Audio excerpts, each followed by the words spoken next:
Top business schools are dash younger, less experienced dash in an effort to boost dash and head off competitions for the best students from other graduate programs such as law and public policy. यहाँ तक हमारा एक sentence है, clear. So top business schools are recruiting, क्या कर रहे हैं, recruit कर रहे हैं younger less experienced candidates, less experienced candidates in an effort to boost applications. क्या बूस्ट करने के लिए, एप्लीकेशंस को बूस्ट करने के लिए, and head of competitions for best students from other graduate programs such as law and public policies in an attempt to dash new students, in an attempt to lure new students. lure का मतलब होता है attract करना, clear. Leading business schools including Harvard, Stanford, the University of Chicago and Wharton had moved away from the unofficial admissions and prerequisite of 4 years work experience. Means क्या कह रहे हैं कि नए स्टूडेंट्स को अट्रैक्ट करने के लिए जो लीडिंग बिजनेस स्कूल्स है, जो अच्छे बिजनेस स्कूल्स है जिनमें नाम है Harvard, Stanford, university of Chicago and Wharton, जो यहाँ पे 3 से 4 स्कूल्स के नाम लिखे हुए हैं, हैड मूव्ड अवे, कहते वो मूव अवे हो गए हैं किस पे, अनऑफिशियल एडमिशंस पे, clear. And pre requisite of 4 year work experience, means कि वहां पे अगर रिक्रूटमेंट चाहिए किसी को भी जॉब चाहिए तो पहले से एक प्री रिक्विजिट था. जैसे फर्स्ट क्लास में एडमिशन लेने के लिए बच्चे की एज 5 ईयर्स होनी चाहिए, क्लियर. अगर किसी को इन कंपनीज में, इन स्कूल्स में एडमिशन लेना था, जॉब करनी है, तो 4 ईयर का एक्सपीरियंस होना चाहिए. ये उनका क्या है, प्री रिक्विजिट है. प्री रिक्विजिट का मतलब होता है पैरामीटर है, clear. So and dash have set their sights, instead have their sights on recent college graduates and so-called early career professionals. Instead have set their sights on recent college graduates and so-called early career professionals. जो बिल्कुल fresher होते हैं उसको क्या बोलते हैं, early career professionals with only a couple of years of work under the belt. जो क्या करेंगे, couple of years काम करेंगे under the belt. क्लियर हुआ सभी को. क्या कहा है इसमें, टॉप बिजनेस स्कूल जो है रिक्रूट कर रहे हैं लेस एक्सपीरियंस कैंडिडेट्स को, जो सिर्फ एप्लीकेशंस को बूस्ट अप करने के लिए, clear, to lure new students, नए स्टूडेंट्स को ल्योर करने के लिए, अट्रैक्ट करने के लिए, जो अनऑफिशियल एडमिशंस हैं उनको, और जो प्री रिक्विजिट है कि 4 साल का एक्सपीरियंस होना चाहिए, उस चीज को वो छोड़ रहे हैं. Instead have set their sights, instead क्या कर रहे हैं, सेट कर रहे हैं अपनी साइट्स को जो रिसेंट कॉलेज ग्रेजुएट्स है उन लोगों के लिए, और जिनको हम क्या कह सकते हैं, अर्ली करियर प्रोफेशनल्स, ताकि वो कपल ऑफ इयर्स काम कर सके under the belt. So our first answer is recruiting younger, experienced candidates, less experienced candidates, to boost applications, to lure new students, prerequisite of 4-year work experience, instead have early career professionals work under the belt. यहाँ पर जो है हमारा to boost क्या verb की first form है, applications, to boost applications, यहाँ पर भी to lure new students, verb की फर्स्ट फॉर्म टू ल्योर.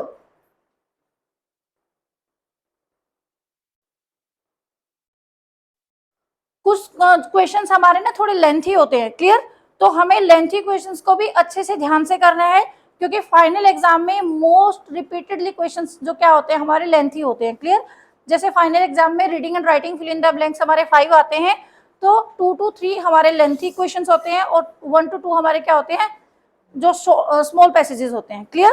तो हमें जो लेंथी क्वेश्चंस है इसमें हमारे नंबर ऑफ ब्लैंक्स भी ज्यादा होते हैं और काफी स्कोरिंग होते हैं, क्लियर, तो इनको हम ध्यान से करेंगे. Movement in painting that dash in France. Movement in painting that originated in France in the 1960s and had enormous influence in European and North American painting in the late 19th century. कहते जो France में movement in painting जो originate हुआ था, start हुआ था, कहते enormous influence, बहुत ज्यादा इन्फ्लुएंस पड़ा उस चीज का किस पे, European and North American paintings पे, लेट 19th सेंचुरी में। The impressionist wanted to depict real life, जो इम्प्रेशनिस्ट थे वो क्या चाहते थे, डिपिक्ट करना चाहते थे, बताना चाहते थे रियल लाइफ को, to paint straight from nature, जो नेचर से स्ट्रेटली पेंट करते थे, कुछ भी चीज नेचुरली देखी और उसी को पेंट करना स्टार्ट कर दिया। And to capture the changing effects of light, और जो लाइट्स के चेंजिंग इफेक्ट्स थे उनको भी कैप्चर करते थे। The team was first used abusively to describe Claude Monet's painting impression. Impressionist painting में जो मोनेट थे उनका बहुत अच्छा नाम है, क्लियर, तो इसलिए उन्होंने क्या किया, to describe Claude Monet's painting impression sunrise, ये उनकी पेंटिंग का नाम है 1872 में। द अदर लीडिंग इम्प्रेशनिस्ट, कहते हैं जो दूसरे लीडिंग इम्प्रेशनिस्ट थे, including Paul Camille, Edgar Degas, रेडी Monet, Camille Pissarro, Pierre Auguste Renoir and Alfred Sisley, ये काफी सारे पेंटर्स के नाम दिए हुए हैं। But only Monet remained devoted to impressionist ideas throughout his career.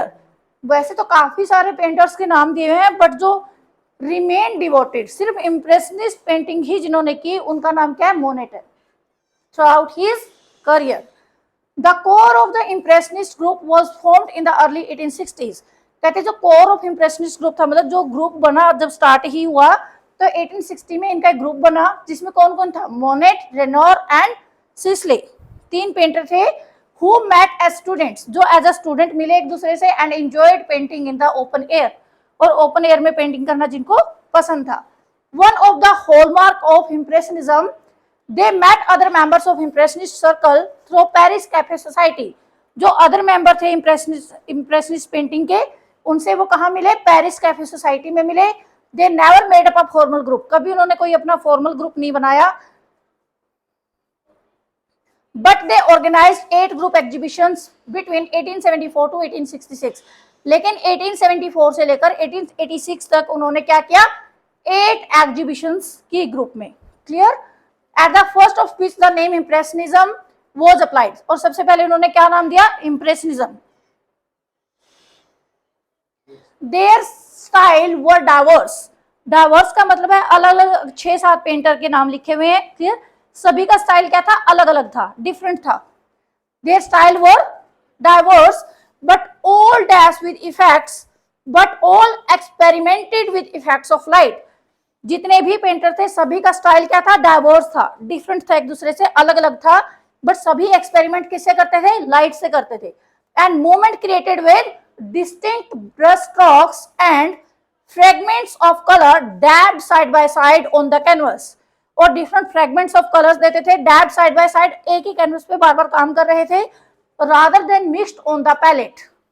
By the 1880s the movement central impulse and dispersed, क्या हुआ 1880s के में, by the 1880s जो मूवमेंट था सेंट्रल इम्पल्स एंड डिस्पर्स, जो ये मूवमेंट था कहीं ना कहीं बिखरने लगा, and several new styles were emerging, और बहुत सारे नए नए स्टाइल वहां से emerging का मतलब क्रिएट हो गए, clear. Later described as post impressionism, बाद में जिसको किसका नाम दिया गया, पोस्ट इम्प्रेशनिज्म का नाम दिया गया। British impressionism had a major influence on the more experimental and progressive, कहते जो ब्रिटिश इम्प्रेशनिज्म था वो क्या था, ज्यादा एक्सपेरिमेंटल था और प्रोग्रेसिव था। British painters in the late 19th and early 20th centuries, many of the painters were affected in the circle of Walter Sickert, who spent much of his career in France. कहते हैं जो ज्यादातर painters थे वो affect हुए किससे, circle of Walter से, जिन्होंने ज्यादातर टाइम अपना फ्रांस में स्पेंड किया था अपना करियर बनाने के लिए, and was an influential figure who inspired many younger artist, और कहते हैं वो इन्फ्लुएंशियल फिगर थे किसके लिए, यंगर आर्टिस्ट के लिए, क्योंकि बहुत सारे यंगर आर्टिस्ट उनसे इंस्पायर हुए। His friend and exact contemporary Philip Wilson Steer is generally regarded as the most outstanding British impressionist. So our first answer is originated in France. Originated in France to depict real life, to describe Collard Monet painting, but all experimented with effects of light, fragments of color, more experimental and progressive, who inspired. Clear हुआ सभी को? क्या है पूरे passage में? Painting की बात है। जो इंप्रेशनिस्ट पेंटिंग थी वो ओरिजिनेटेड कहां से हुई थी? फ्रांस से हुई थी। क्लियर? जिसमें डिपिक्ट किया जाता था रियल लाइफ को और डिस्क्राइब किया जाता था क्लॉड मोनेट की पेंटिंग्स को। फिर इन्होंने कहा कि इन्होंने डिफरेंट डिफरेंट अपने जो ग्रुप्स था बहुत सारी पेंटिंग्स की, लेकिन सभी के स्टाइल क्या थे? डाइवर्स थे। लेकिन एक्सपेरिमेंट सब क्या करते थे? इफेक्ट ऑफ लाइट के ऊपर करते थे और डिफरेंट फ्रेगमेंट्स ऑफ कलर्स को यूज किया जाता था। क्लियर? फिर नेक्स्ट क्या दिया हुआ? ब्रिटिश की जो ब्रिटिश इंप्रेशनिज्म जो था उसमें क्या था? ज्यादा एक्सपेरिमेंटल पेंटिंग्स बनाई जाती थी और प्रोग्रेसिव भी थी। क्लियर? देन इसमें क्या है? ब्रिटिश में एक पेंटर थे जिनका नाम है वोल्टर, उससे बहुत सारे यंगर आर्टिस्ट क्या हुए? इंस्पायर्ड हुए। क्लियर हुआ सभी को?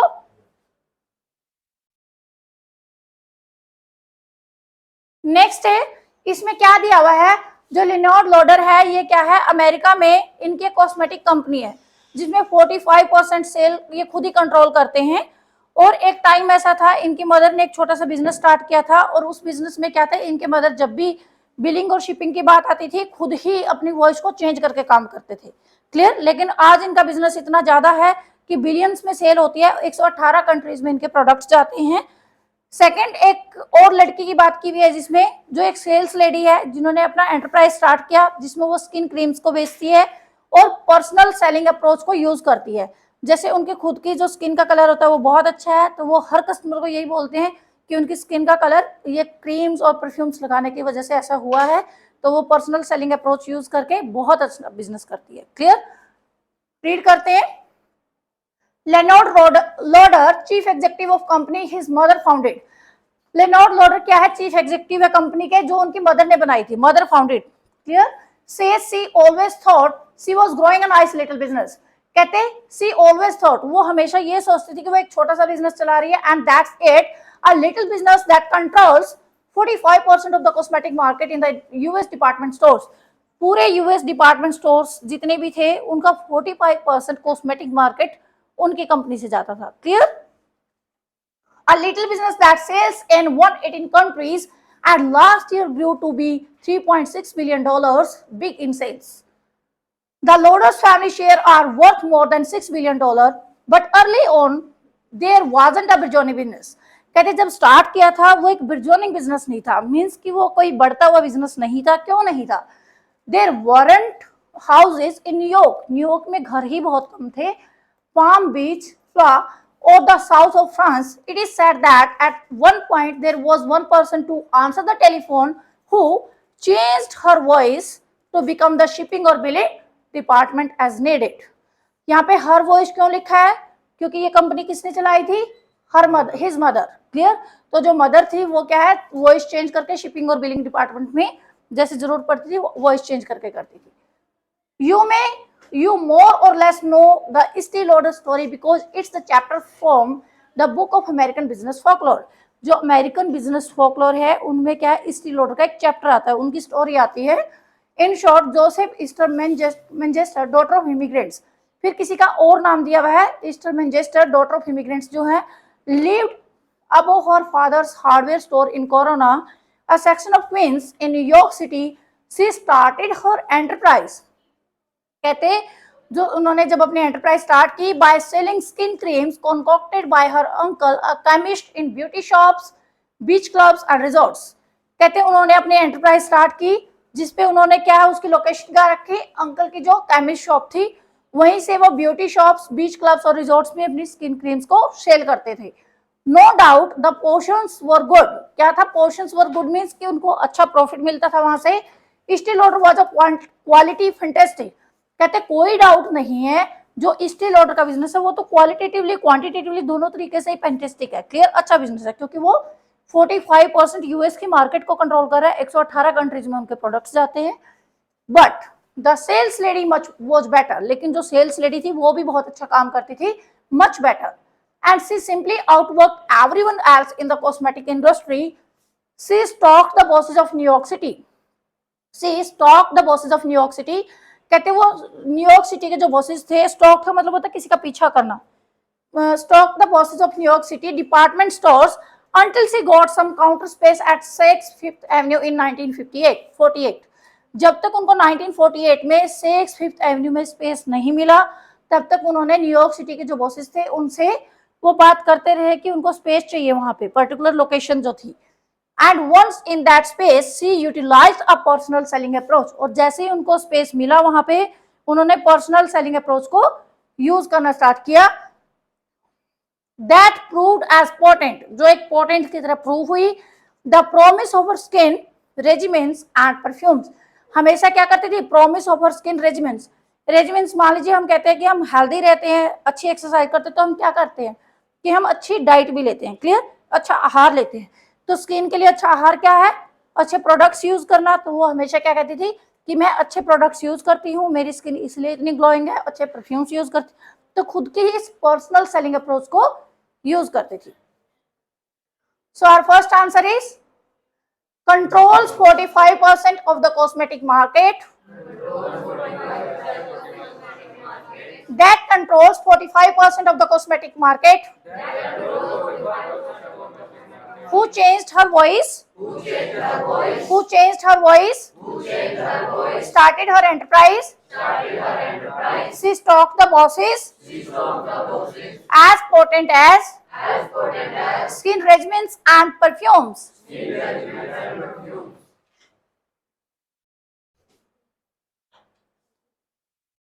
Our next question is about David Lynch. David Lynch is professor and head of education at Charles Darwin University. जो डेविड लिंच है वो क्या एक प्रोफेसर भी है और हेड ऑफ एजुकेशन है, कहां पर, चार्ल्स डार्विन यूनिवर्सिटी में, CDU में। Dash to this, prior to this, it means इससे पहले क्या था, prior to this he was subdean in the faculty of education, कहते वो सबडीन थे फैकल्टी ऑफ एजुकेशन में and creative arts at Central Queensland university.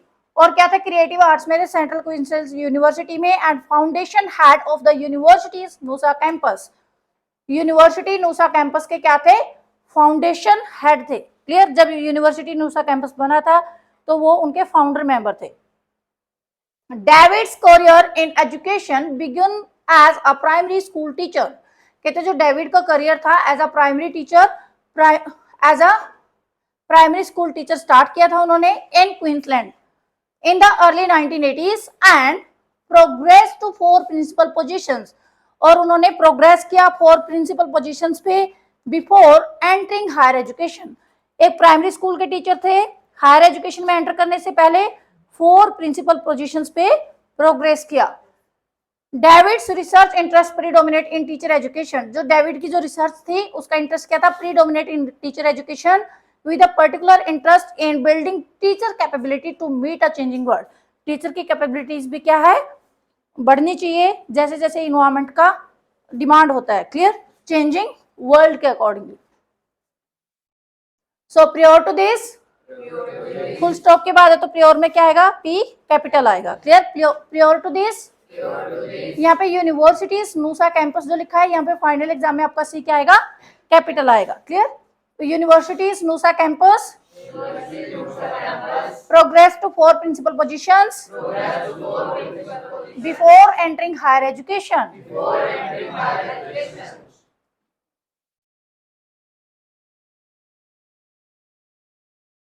In an often cited study about counterfactuals, कहते हैं अगर हम कोई भी स्टडी करते हैं counterfactuals के बारे में, Medwick, Medley and Goldwich 1995 found that bronze medalist appeared happier than silver medalist in television coverage in the 1992 Summer Olympics।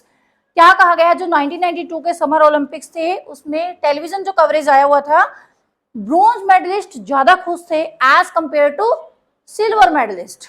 Bronze medal किसको मिलता है, जो 3rd पोजीशन पे आता है, क्लियर। जो ब्रोंज मेडल जिनको मिला था तो उनका किसके साथ कंपटीशन था, 4th स्टेज वालों के साथ। तो इट मीन्स जो 3rd आया उनको तो ब्रॉन्ज मेडल मिला ही है, जो 4th स्टेज पे आया उनको तो कुछ भी नहीं मिला, क्लियर। दूसरी तरफ जिनको सिल्वर मिला उनका कंपटीशन किसके साथ था, गोल्ड वालों के साथ। तो इट मीन्स उन्होंने क्या गवाया था 2nd पोजीशन पर आकर, गोल्ड। 1st पोजीशन को मतलब मिस किया था उन्होंने, क्लियर। तो वहां पे तभी उनकी 2nd पोजीशन आई थी। तो वो क्या थे, ज्यादा दुखी थे उस चीज, क्योंकि उस टाइम उन्होंने मतलब गोल्ड को छोड़कर सिल्वर मिला था, क्लियर।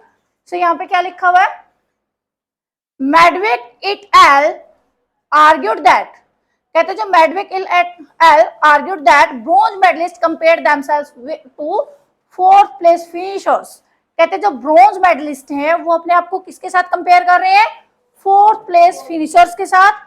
कोमा लगा हुआ है तो कनेक्टर आएगा, वेयर एज कॉन्ट्राडिक्ट किया हुआ है। Silver medalist compare themselves to gold medalist. जो सिल्वर मेडलिस्ट अपने आप को किसके साथ कंपेयर कर रहे हैं? गोल्ड मेडलिस्ट के साथ। These counterfactuals were the most salient because they were either qualitatively different, gold versus silver, और categorically different. Category means कि फर्स्ट सेकंड थर्ड पोजीशन ही आती है, तो कैटेगरी अगर जिनका फोर्थ है उनकी तो कोई पोजीशन ही नहीं आई। It means medal versus no medal from what actually occurred. Drawing on archival data and experimental studies, we show that Olympic athletes, among others, are more likely to make counterfactual comparisons based on their prior expectations. Means कि जो counterfactual comparisons है वो किसके ऊपर थे? prior expectations कैसी थी? Consistent with decision effect theory. Consistent means लगातार वो किसके ऊपर बेस्ड थी? डिसीजन इफेक्ट थ्योरी के ऊपर। Silver medalist are more likely to be disappointed. Silver medalist ज्यादा डिसअपॉइंटेड क्यों थे? Because their expectations are higher, क्योंकि उनकी एक्सपेक्टेशंस क्या थी? ज्यादा थी। Than those to bronze medalist, किसके कंपैरिजन ज्यादा थी? जिनको ब्रॉन्ज मिला। क्लियर हुआ? So our first answer is argued that whereas silver medalist the most salient